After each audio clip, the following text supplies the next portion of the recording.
I'm Charlize and today I'm going to be doing my June wrap up and my July to be read.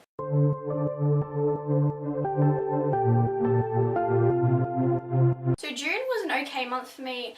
I read 5 books, but 2 of them were really short and they were middle grade and they had big writing. So it wasn't the best, but I still ended up reading 5 books. So the first book that I finished in June was City of Glass by Cassandra Clare, and this one was one that I started in May and I finished it off in June, and I really liked this one. It was a 5 out of 5.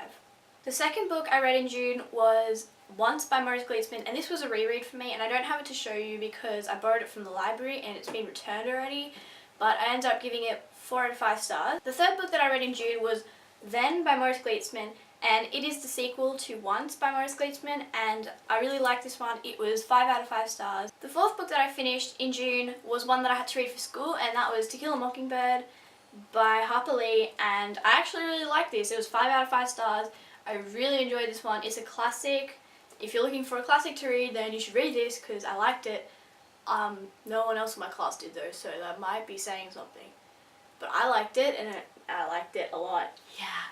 The final book that I've read in June was, I finished it on the last day of June, and that was Harry Potter and the Philosopher's Stone. I loved it so much. Why did I wait so long to read this? I loved it. I'm not going to do a review because everyone's read this, and why would you need to watch a review if you've already read it? No one's going to watch that unless you want a review. I'll just be raving the whole time though, so that might be pointless. I gave it 5 out of 5 stars if you haven't gathered already, and I watched the movie today.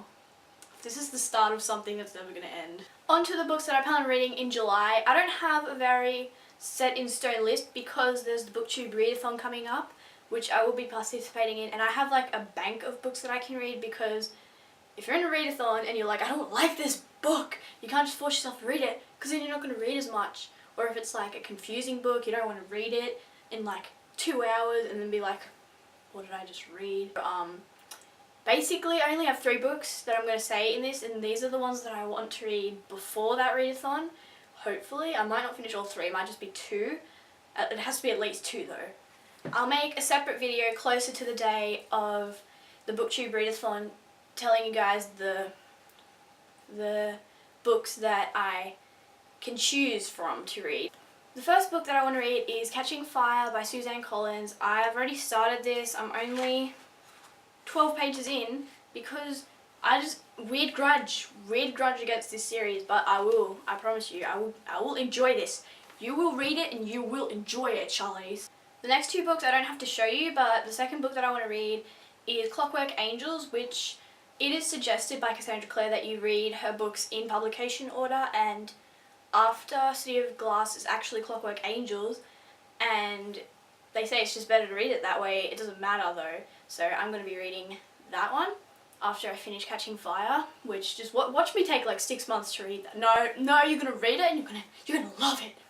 The third book that I'm planning on reading before the BookTube readathon, which I probably won't get to. I might start it and not finish it and then finish it in the readathon, but that would be Legend by Marie Lu, because I know Champion's coming out and everyone's like, oh excitement! So that is it for this video. I hope you enjoyed it. If you did enjoy it, please give it a thumbs up. I'm gonna go edit this video and upload it, and then I'm gonna read this. Yep. Yes. So thank you for watching, and I will see you in my next video. Bye!